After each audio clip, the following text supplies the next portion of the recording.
ॐ अज्ञानतिमिरान्धस्य ज्ञानाञ्जनशलाकया चक्षुरुन्मिलितं येन तस्मै श्रीगुरवे नमः।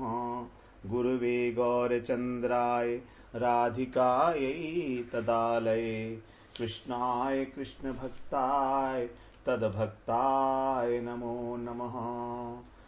नमो विष्णुपादाय गुरुप्रेष्ठाय भूतले श्रीमद्भक्तिवेदान्त माधव इति नामिने। साक्षात् गुरुसेवामूर्तये शब्दब्रह्मणि प्रतिष्ठितः पतितपावनचरित्राय नारायणाय प्रियो नमः। श्रीकृष्णरूपाय सुमङ्गलाय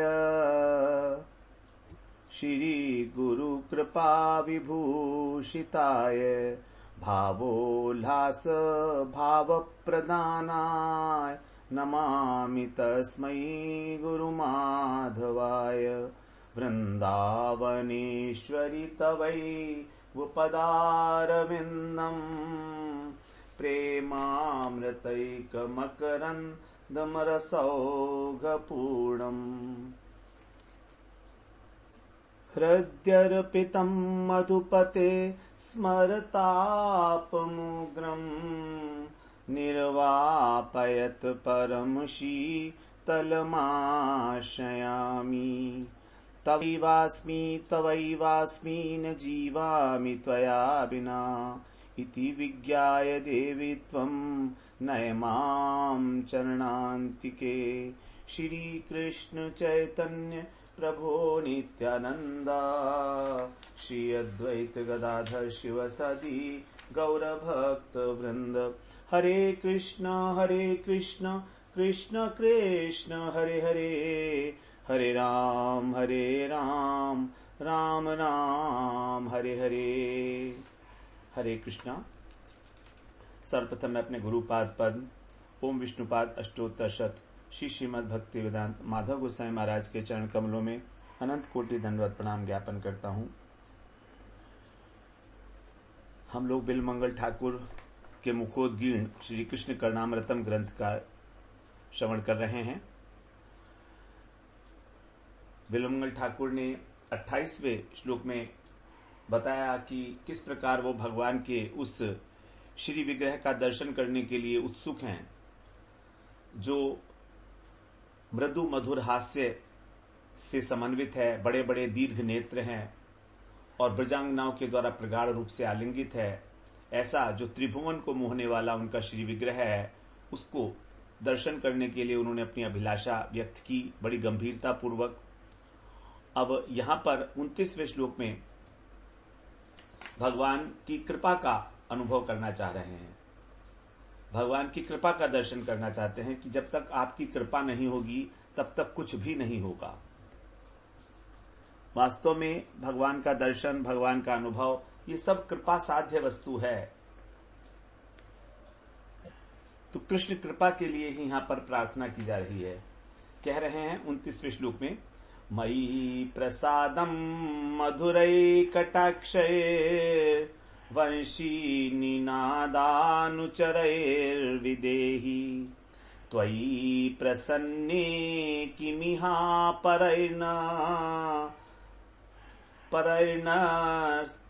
त्वयि अप्रसन्ने किमिह परैर्न। कह रहे हैं कि वंशी निनाद के साथ अनुचरई, उसका अनुचरण करने वाला, उसके साथ साथ उसका जो सहचर है वो क्या है? भगवान का कटाक्ष, मधुर कटाक्ष।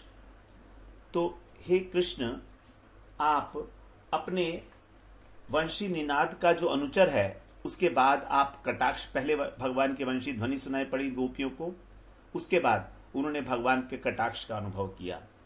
तो आप अपने वंशी निनाद के अनुचर मधुर कटाक्ष के द्वारा मेरे प्रति प्रसन्नता का विधान करो। विदेही अर्थात अब मुझ पर आप कृपा करो। कैसे कृपा करने के लिए जो साधन है वो बता रहे हैं भगवान की ओर से, कि आपकी वंशी ध्वनि मुझे सुनाई दे और आपके मधुर कटाक्ष का, जो आपकी बाकी चितवन है, उसका मेरे को अनुभव हो, स्फूर्ति हो। यही आपकी कृपा होगी। और कह रहे हैं त्वयि प्रसन्ने, यदि आप प्रसन्न रहो तो कोई दूसरा यदि अप्रसन्न भी हो जाए तो उससे क्या मतलब, हमारी कोई क्षति नहीं होगी, बस आप प्रसन्न हो जाएं एक बार। और यदि तुम ही अप्रसन्न रहे तो फिर दूसरे यदि प्रसन्न हो भी जाएं तो हमारे किस काम के। त्वयि प्रसन्ने किमिहा परैर्न, त्वयि अप्रसन्ने किमिह परैर्न। आपकी प्रसन्नता एकमात्र प्रयोजन है मेरा। और है भी वास्तविकता यही। भक्त को क्या चाहिए, केवल भगवान की प्रसन्नता। और वो प्रसन्नता किस प्रकार से प्राप्त होगी वो भी बता दिया, आपकी वंशी ध्वनि को श्रवण करके और आपके कटाक्ष को देखकर। बड़ी भावमयी प्रार्थना है कृपा के लिए, क्योंकि इससे पहले उन्होंने जो प्रार्थना की थी, आप मुझे अपने श्री विग्रह का दर्शन कराइए, तो उनसे कोई पूछ सकता है ये तो बड़ा अप्राप्य, बड़ी दुर्लभ वस्तु है, इतनी बड़ी महत्वाकांक्षा है आपकी, इसकी कैसे पूर्ति होगी, इसकी प्राप्ति का साधन क्या है। तो उसकी प्राप्ति का साधन, इस समाधान के लिए ही मानो श्लोक कह रहे हैं कि हे नाथ, आप पहले तो अपनी सर्वाकर्षणी, जो सर्वभूत मनोहरा वंशी है, सभी लोगों को आकर्षित करने वाली भगवान की वंशी जो है दो प्रकार की बताई हैं, सर्वभूत मनोहरा और वाम दृशा मनोहरा। अर्थात जो विशेष रूप से वाम दृशा, जो गोपियां हैं जिनकी दृष्टि वाम है, उनको मनोहर लगती है, और सर्वभूत मनोहरा, सभी लोगों को आकर्षण करने वाली। तो आपकी जो सर्वाकर्षणी वंशी है, आप उसे बजाकर पहले मेरा मन जो है अपने अंदर आविष्ट कर लीजिए, और उसके बाद फिर कटाक्ष रूपी अनुचर को भेज के और मुझे अपना प्रसाद प्राप्त करा दीजिए। तो आपका जब कटाक्ष मिलेगा तब मेरे ऊपर कृपा हो जाएगी। क्योंकि कृपा जो है वो कई प्रकार से होती है, दर्शन से, स्मरण से और स्पर्श से। तीन प्रकार से कृपा जो है सिद्ध होती है। यदि गुरु हम पर कृपा करना चाहें तो तीन प्रकार से कर सकते हैं। वास्तव में गुरु तो कृपा कर ही रहे हैं, हमारी ही योग्यता नहीं है। तो यदि गुरु स्पर्श करते हैं हमको, हमारे सिर के ऊपर हाथ रख दे, यदि गुरु हमारा स्मरण करें, और यदि गुरु केवल एक अपना कटाक्ष हमको देख लें, तो यह भी गुरु की कृपा है। तो जिस प्रकार से जो मछली है वो केवल अपने अंडे को देखकर उसका पोषण करती है, पक्षी जो है वो उसके ऊपर बैठकर स्पर्श से उसका पोषण करते हैं, और जो कछुआ है वो केवल स्मरण मात्र से ही अपना जो शिशु है उसको पोषण करता है, स्मरण मात्र से। उसी प्रकार से भगवान की कृपा। तो यहां पर कह रहे हैं कि आप पहले मुझे अपनी वंशी ध्वनि सुनाइए जिससे मेरा आकर्षण हो जाए। अभी तो मैं संसार के अंदर खोया हूं, आपकी जब चिन्मय वंशी ध्वनि मेरे कानों में पड़ेगी तो सबसे पहला साधन है श्रवण, भगवान की कथा का श्रवण। भगवान के नाम, गुण, रूप, लीला का यदि श्रवण नहीं किया तो हमारी अभी योग्यता ही स्थापित नहीं हुई। जब हमारी श्रवण में इतनी रुचि हो जाए कि उसके अतिरिक्त कुछ अच्छा ही ना लगे, बड़ी महत्वपूर्ण बात है ये श्रवण करना। श्रवण से ही हमारे हृदय के अंदर जो है वो भक्ति का बीज अंकुरित होता है।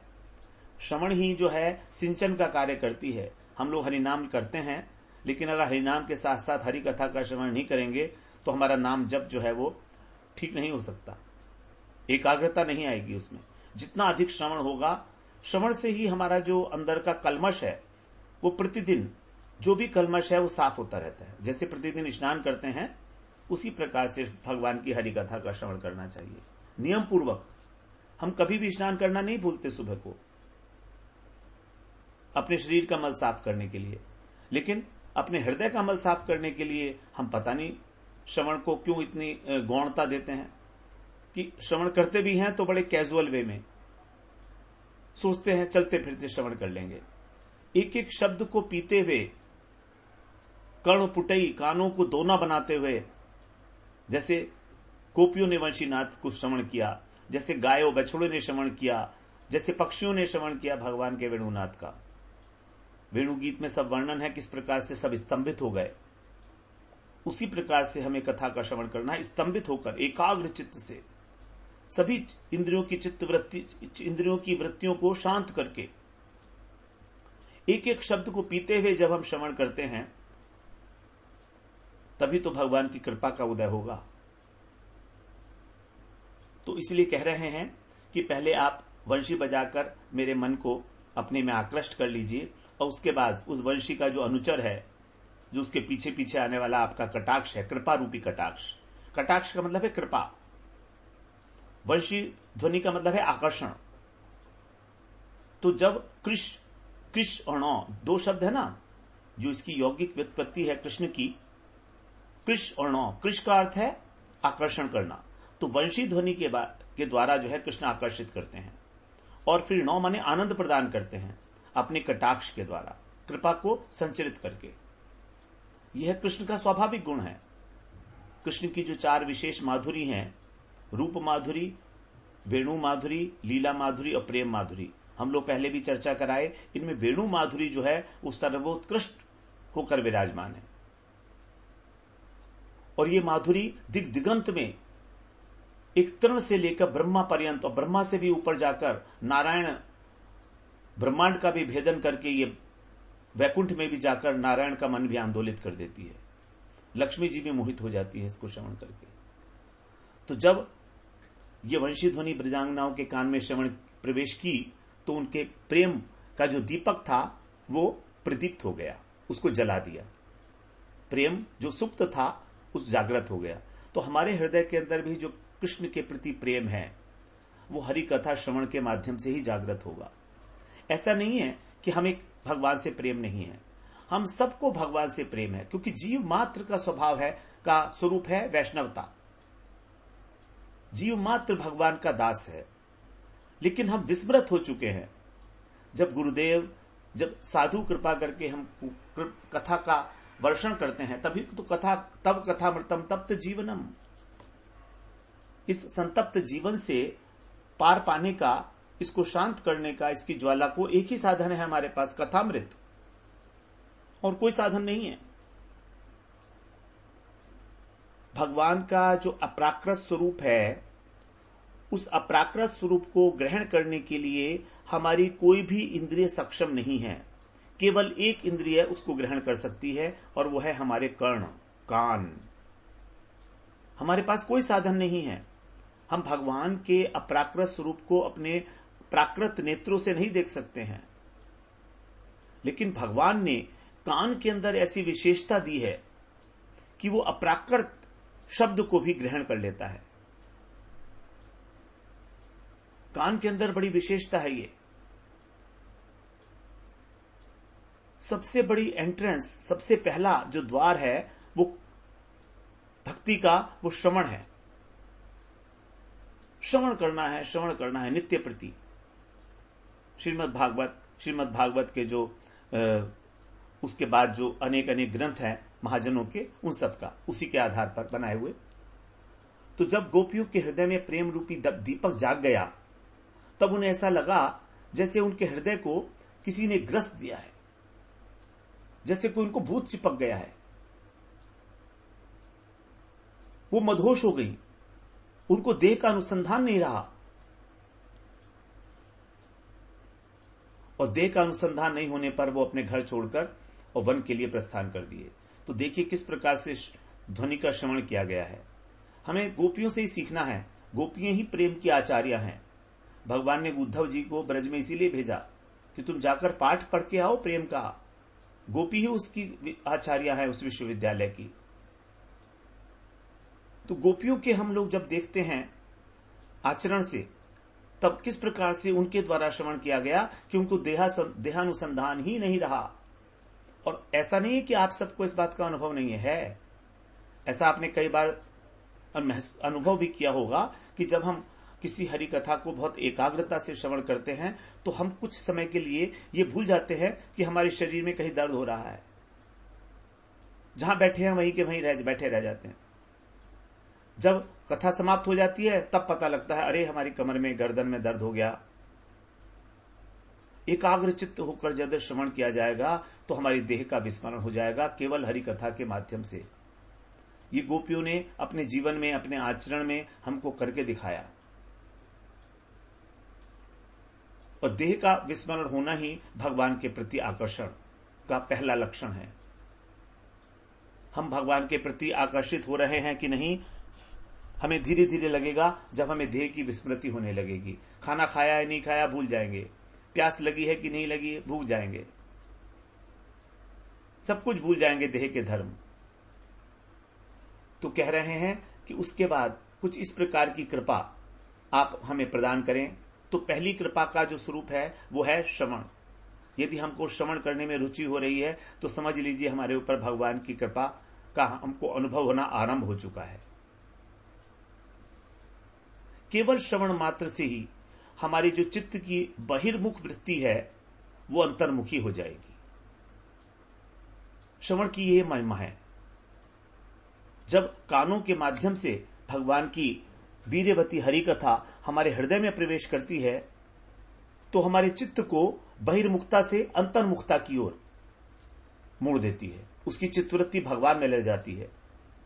तो संसार का जो आकार अभी चित्तवृत्ति ने धारण किया हुआ था, विषयाकार, वही भगवदाकार रूप हो जाती है। कम से कम उतनी देर के लिए जितनी देर तक हम श्रवण करते हैं, कम से कम उतनी देर के लिए तो है, चाहे भले ही बाद में फिर हम लोग संसार में लौट आएंगे, लेकिन जितनी देर हरि कथा श्रवण की उतनी देर तो हमारी चित्तवृत्ति वहीं लग गई। बड़ी सुंदर यहां पर एक कृपा का स्वरूप इस श्लोक में बताया है और हम बड़ी एकाग्रता से इस सिद्धांतिक श्लोक को श्रवण करेंगे। बिलमंगल ठाकुर ने बहुत सुंदर अपने हृदय के उद्गार जो लिए हैं वो हमारे लिए एक सिद्धांतिक वाक्य से कम नहीं है। तो बहिर्मुख प्रभा जब हमारी चित्तवृत्ति का उलटकर और भगवत सम्मुख हो जाए तब समझिए कि काम बन गया। और गोपियां फिर अपने घर को छोड़कर तुरंत भगवान की ओर उन्होंने गमन किया, वन की ओर। और वहां पर जो वन में तो भगवान का जो श्याम रस सिंधु उमड़ रहा था। तो यदि आकर्षण हो गया कृष्ण के प्रति किसी भी प्रकार, क्योंकि भगवान सब प्रकार के विषयों के द्वारा, शब्द स्पर्श रूप रस गंध के द्वारा हमारे चित्त को आकर्षण करने में लगे हुए हैं, वरना उनको एक पैर पर खड़े होने की क्या जरूरत है। ललित त्रिभंग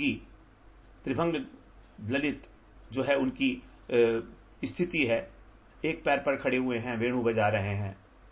जरा कोई करके तो देखे, एक पैर पर खड़े होकर इतनी देर तक वेणु बजा सकते हैं। हमारे को आकर्षित करने के लिए तीन तरफ से टेढ़े कि कहीं तो फंसोगे, क्योंकि टेढ़ी चीज में फंसना बड़ा आसान है। सीधे साधे भगवान राम मर्यादा पुरुषोत्तम बड़े सीधे साधे बेचारे, जैसे ऊपर से वैसे ही बाहर से। लेकिन कृष्ण बड़े टेढ़े हैं, अंदर कुछ और बाहर कुछ और। तो यदि चित्त भगवान में कहीं अटक गया तो फिर संसार में नहीं लौटेगा, कहीं जाने की इच्छा नहीं होगी। हम इसको दुत्कारेंगे कि चल संसार में वापस, तो भी साथ नहीं देगा। ऐसे पता नहीं कितने ही हैं जिन्होंने अपना घर बार सब छोड़ दिया कृष्ण के लिए, वृंदावन में आ गए। जो वृंदावन में आया वो वृंदावन का होके रह गया, क्योंकि यहां से कहीं रिटर्न टिकट है ही नहीं। वृंदा टवी इसका नाम है, वृंदा टवी। अटवी का मतलब होता है जंगल, और एक ऐसा जंगल जहां पर अगर आप घूम रहे हैं, विचरण कर रहे हैं, तो बाहर निकलने का रास्ता ही नहीं मिलेगा। इतना विशाल जंगल है अटवी। तो यहां पर एक तो वृंदावन, इसकी अधीश्वरी है वृंदावनेश्वरी राधा रानी, और अटवी है अर्थात राधा रानी के चरणारविंद। क्योंकि वृंदावन क्या है, राधा माधव युगल का ही दोनों का जो वपु है, जो शरीर है, वही वृंदावन के रूप में प्रकाशित है। वृंदावन भगवान से, कृष्ण से, राधा कृष्ण से अभिन्न तत्व है। तो इसीलिए कहा गया इसको वृंदा टवी। जो वृंदावन में आया वो फंस कर रह गया अटवी में। अटवी का मतलब जंगल, एक ऐसा जंगल जिसमें बाहर निकलने के लिए रास्ता ही नहीं मिलेगा, ढूंढते रहो। रिटर्न टिकट कैंसिल कराया भी है, अगर किसी ने वृंदावन आने का रिटर्न टिकट तो वो कैंसिल। तो ध्वनि का जो प्रवाह है वो स्वाभाविक रूप से हमको इतना आकृष्ट कर लेगा। भगवान की जो हरि कथाएं हैं वो इतनी वीरवती हैं, श्रोत मनोभिरामात, हमारे कानों को और हृदय को दोनों को आनंद देने वाली। चाहे किसी भी प्रकार का व्यक्ति हो, चाहे विषयी हो, चाहे मोक्षकामी हो, चाहे मुमुक्षु हो, सब प्रकार के लोगों को, चाहे बिल्कुल निवृत्त तर्षयी, चाहे बिल्कुल निवृत्त हो चुका हो, जैसे परमहंस सुखदेव जी महाराज, उन तक को आकर्षण कर लिया। आत्माराम मुनि को भी आकर्षण कर लेती हैं भगवान की कथाएं, क्योंकि संसार के सभी प्रभाव हमें नीचे की ओर ले जाते हैं। हमारे मन की गति स्वभावतः नीचे की ओर है, स्वभावतः है। और कलयुग में तो विशेष रूप से समय का प्रभाव है। हम लोग जो हैं, जहां हैं वहां से भी और नीचे गिर रहे हैं। अनेक अनेक प्रकार के सांसारिक प्रलोभन हमारे सामने उपस्थित हो चुके हैं विषयों के रूप में। एडिक्शंस शुरू हो गए हैं, मोबाइल एडिक्शन, नया सबसे जो एडिक्शन है वो मोबाइल एडिक्शन है, नेट एडिक्शन। ये हमको सब नीचे ले जा रहा है, पतन की ओर ले जा रहा है। हमारी रिटेंशन पावर, हमारी अटेंशन स्पैन सबको नष्ट कर दिया है। एकाग्रता बिल्कुल नष्ट हो चुकी है। जब टेलीविजन का रिमोट आया था तो भी कुछ थी, रिमोट को लेकर 2 मिनट 3 मिनट देखते थे, अब तो इतना भी नहीं। 5 10 सेकंड के अंदर हम लोग जो है मोबाइल के अंदर खेलते हैं, उसको आगे बढ़ाते जाते हैं। शॉर्ट्स आ गए हैं, अभी शॉर्ट्स चलते हैं 1 मिनट के, 2 मिनट के। Attention span is becoming 0। क्या होगा हमारा? तो स्वतः ही हमारा प्रभाव जो है नीचे की ओर है संसार में, लेकिन जो वेणु ध्वनि है उसका प्रभाव ऊपर की ओर है, मंत्र की तरह काम करती है। मंत्र क्या है? एक पंप है। जैसे पानी का, जल का प्रवाह नीचे होता है, अगर उसमें पंप लगा दो तो उसको ऊपर उठा देगा। उसी प्रकार मंत्र जो है हमको ऊपर उठा देता है। तो वेणु एक मंत्र है भगवान का। सर्वः प्रवाह सर्वत्र स्वाजुकूल्येन कर्यकः वेणु ध्वनि प्रवाहंतु प्रातुकूल्येन कर्षति। ये जो वंशी नाद लहरी है, ये अपने आप तो नीचे की ओर बह रही है, लेकिन बीच में पड़ी हुई जो वस्तु है उसको ऊपर की ओर बहा देती है। गोपाल चंपू में जीव गोसाई पाद ने ऐसे बताया है। प्रभाव में पड़ने वाला जो भी वस्तु है, वंशी ध्वनि के प्रभाव में जो भी वस्तु पड़ेगी उसको उसके मूल स्रोत पर पहुंचा देगी। अर्थात ये जो वंशी ध्वनि है गंगा सागर में बहाकर ले जाने वाली गंगा नहीं है, अपितु ये गंगोत्री को प्राप्त कराने वाली नाद गंगा है, जो हमको मूल स्रोत पर ले जाती है वापस। हमारा मूल स्रोत है भगवान कृष्ण, वहां पर उनमें अवस्थित कर देती है ले जाकर। ऐसी साधन शिरोमणि है ये वंशी ध्वनि। वंशी ध्वनि साधारण नहीं है, साधन की शिरोमणि। अन्य सभी साधनों में अनेक अनेक प्रकार के विघ्न हैं, उनका फल भी अनिश्चित है, ऐसा बिल्वमंगल ठाकुर जानते हैं। इसी बात को ध्यान में रखते हुए उन्होंने अब कृपा याचना की है कि ये वंशी की ध्वनि मेरे कानों में पड़े। हे दीनबंधु, मैं सब साधनों से शून्य हूं। जो कुछ भी मैंने किया है मुझे कुछ मिला नहीं और न मिलने वाला है। अब एक आपकी कृपा ही एकमात्र साधन है, और उस कृपा की जो पहली किरण है, वो पहली किरण आपकी वंशी ध्वनि के रूप में मेरे कर्ण रंध्र में प्रवेश करे।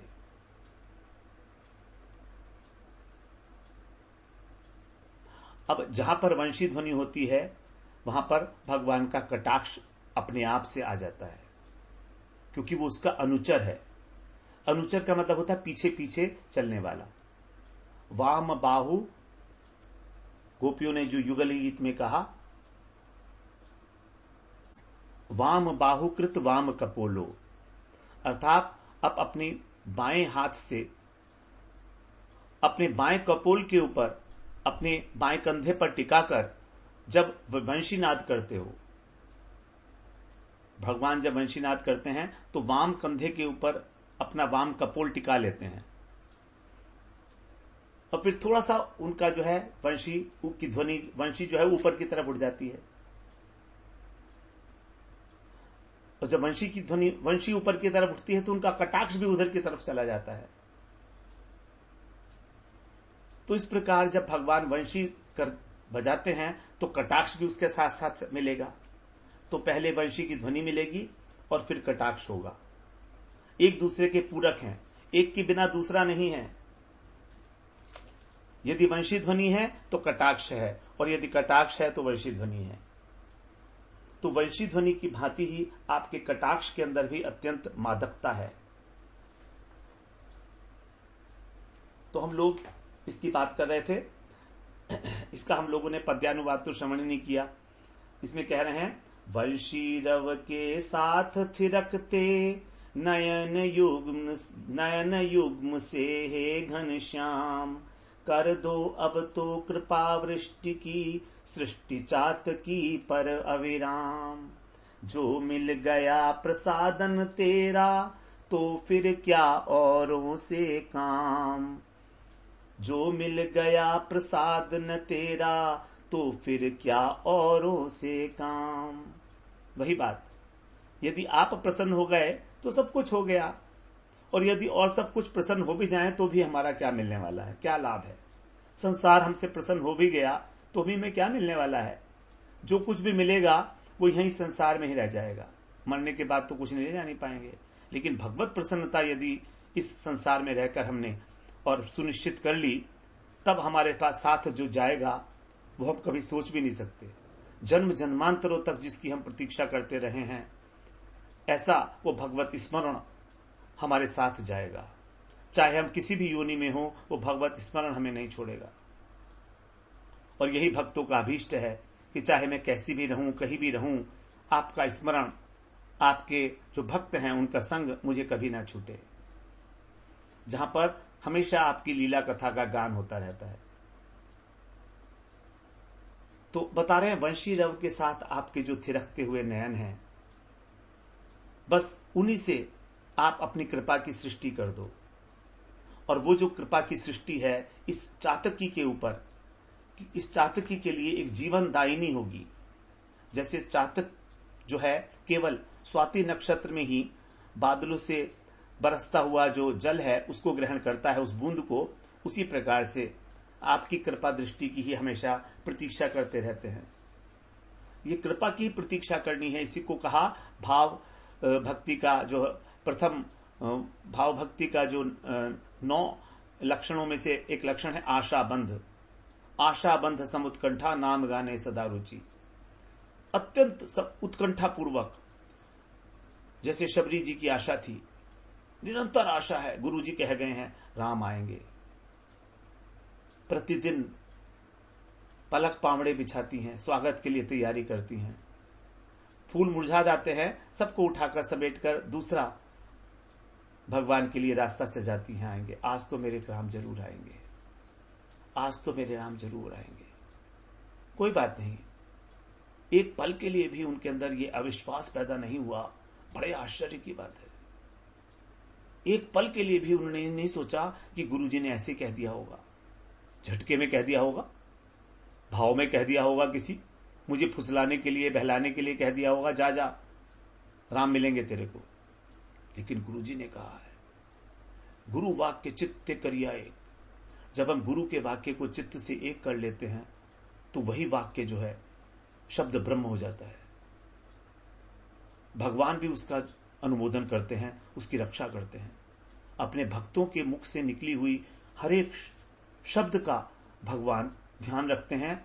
उनकी प्रतिज्ञा है कि मैं अपने भक्तों की प्रतिज्ञा की रक्षा करता हूं, अपनी प्रतिज्ञा भले ही छोड़ दूं।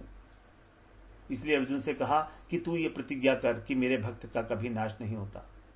गीता में बोला ना, मद भक्त, मेरा भक्त का नाश नहीं होता। इस प्रकार से वंशी ध्वनि और भगवान का कटाक्ष, इन दोनों के अंदर ही परम परम मादकता है। जैसे रस के भंडार हैं, मधु भरा है, प्रेम रस प्रदान करने वाले हैं, और अन्य जितने भी संसार के तथाकथित रस हैं उनकी नीरसता का अनुभव कराने वाले हैं।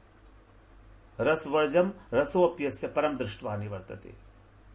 जिसको भी भगवान की कथा में रस आने लगा, उसको जिस रस की प्राप्ति हो गई, उसके आगे फिर उसकी संसारिक रसों के अंदर दोबारा प्रवृत्ति नहीं होती। खाने को मिल जाए अच्छा तो ठीक, नहीं मिले तो भी बहुत ठीक। आज उपवास हो गया, भगवान का खूब अच्छी तरीके से भजन करेंगे, क्योंकि उपवास में ही भगवान का भजन बढ़िया होता है। जब हमारे पेट खाली होता है तो आप देखिए हमारी एकाग्रता कितनी बड़ी होती है।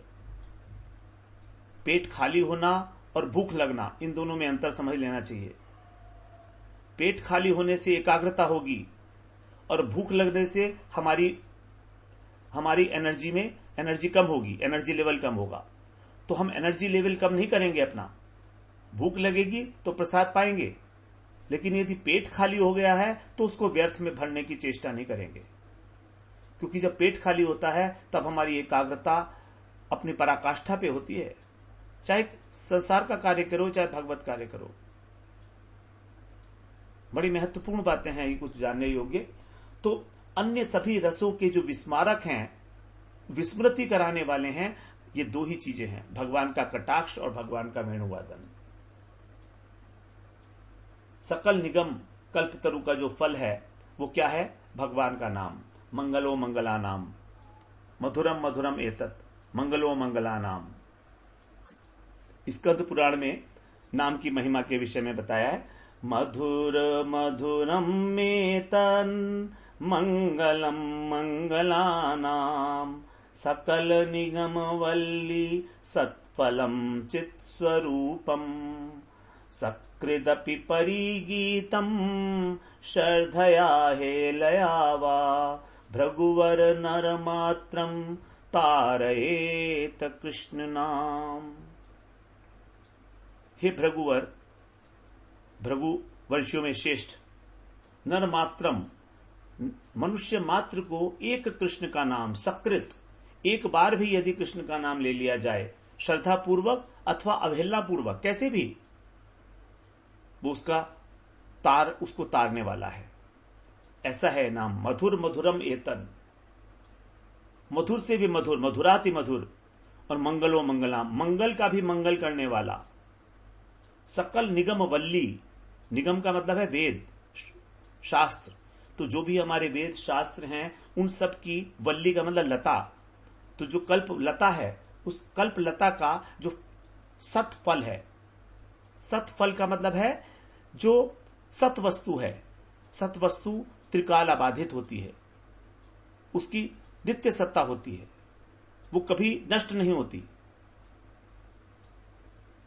सत बड़ा महत्वपूर्ण है। सतफल, सतफल चित्त स्वरूपम, ऐसा ये सतफल है जो नित्य है और चिन्मय स्वरूप है। जैसे भगवान चिन्मय स्वरूप है, ऐसे ही सतफल चिन्मय स्वरूपम। तो इस प्रकार भगवान के जो अमृतमय नाम है, चिन्मय नाम है, उसके श्रवण मात्र से ही हमारे जीवन में कल्याण होगा। और वेणु ध्वनि यही है, भगवान की वेणु ध्वनि जो है वो चिन्मय है। तो इसके माध्यम से यदि आप अपनी कृपा की पहली किरण मुझ पर करते हैं तो मुझे निश्चित रूप से मालूम है कि जो द्वितीय किरण है आपकी कृपा की, वो तो हो ही जाएगी, नयनों का कटाक्ष। ये दोनों क्योंकि एक दूसरे के पूरक हैं, एक के बिना दूसरा नहीं रह सकता। और यही मेरा सबसे बड़ा सौभाग्य होगा, यही मेरे आनंद की पराकाष्ठा है, प्रेम के उत्कर्ष की पराकाष्ठा है। और ये सब केवल आपकी कृपा के ऊपर निर्भर है। आपके प्रसन्न होने से ही मुझे इस प्रकार की कृपा प्राप्त होगी। और यदि मुझे कृपा प्राप्त हो जाती है तो अत्यंत दुर्लभ, अत्यंत दुर्गम वस्तु भी अत्यंत सुलभ है। हमको जो मनुष्य शरीर मिला है, ये भगवान की पहली कृपा है। कबहुक कर करुणानिधि तेहि, देत ईश बिनु हेतन सुनेही। कबहुक कर करुणा नर देही, करुणा करके नर देह दिया है भगवान ने, क्योंकि वो बिना किसी कारण के स्नेही हैं, प्रेम है, अहेतुक प्रेम करते हैं हमसे। तो इसीलिए यदि आप प्रसन्न हो जाएं तो मुझे और किसी साधन की आवश्यकता नहीं। और आप प्रसन्न नहीं तो और फिर साधनों का भी क्या प्रयोजन, क्योंकि आपकी प्रसन्नता ही, यस्य प्रसादात भगवत प्रसादो यस्य प्रसादान गति कुतोपि, जिनकी प्रसन्नता ही भगवत प्रसाद है, गुरु के लिए कहा गया है यहां पर, क्योंकि गुरु ही आश्रय भगवान है। और भगवान विषय भगवान है। ब्रज गोपियों ने भी यही कहा है कि हे श्याम सुंदर, आप ही सभी प्रकार के धर्म और सभी प्रकार की जो देवता हैं उनके मूल स्वरूप हो। जब भगवान ने उनसे कहा था कि आप लोग अपने अपने घर लौट जाओ, अपनी पतियों की सेवा करो, तो उन्होंने कहा कि आप तो सबके पति हो, हमारे पतियों की भी पति तो आप ही हो। अस्त्वे में वे तत् उपदेश पदे त्वयीशे प्रेष्ठो भमांस तनुभृताम किल बंधुरात्मा। आप तो हमारी आत्मा की बंधु हो, परम प्रेष्ठ हो, हमारे परम परम प्रेष्ठ हो, सभी देहधारियों के परम प्रेष्ठ हो आप। तो आप बड़े उपदेश दे रहे हो हमको कि हम अपने अपने घर अपनी पतियों की जाकर सेवा करें, लेकिन हमारे पतियों के पति तो आप हो। और जब आप हमारे आत्मा के पति हमको मिल गए, तो फिर इस देह के पति से हमारा को क्या लेना देना? उनको प्रसन्न करके हम क्या करेंगे? भगवान निरुत्तर हो गए। नारद जी भी यही बात कहते हैं, यथा तरुर्मूल निषेचनेन तृप्यन्ति तत्स्कंध भुजोपशाखा प्राणोपहाराच यथेन्द्रियाणाम तथैव सर्वार्णम अच्युतेज्या। जिस प्रकार से वृक्ष में एक वृक्ष की जड़ को सींचने से उसके सभी, उसकी शाखाएं, उसके पुष्प, उसके फल, उसका पत्र, सबका पोषण हो जाता है पत्तियों का, उसी प्रकार से केवल एक भगवान का ही यजन करने से, भगवान का ही भजन करने से सभी देवी देवता संतुष्ट हो जाते हैं। और दूसरा उदाहरण दे रहे हैं, प्राणोपहाराच यथेन्द्रियाणाम तथैव सर्वार्णम अच्युतेज्या। जिस प्रकार जब हम प्रसाद ग्रहण करते हैं मुख के माध्यम से, तो केवल भोजन करने से ही हमारी सारी इंद्रियों का पोषण हो जाता है। यदि कोई कहे कि मैं अपनी सब इंद्रियों को अलग अलग भोजन कराऊंगा, आंखों को भी भोजन दूंगा, नाक को भी दूंगा, कान को भी दूंगा, मर जाएगा, जी नहीं पाएगा।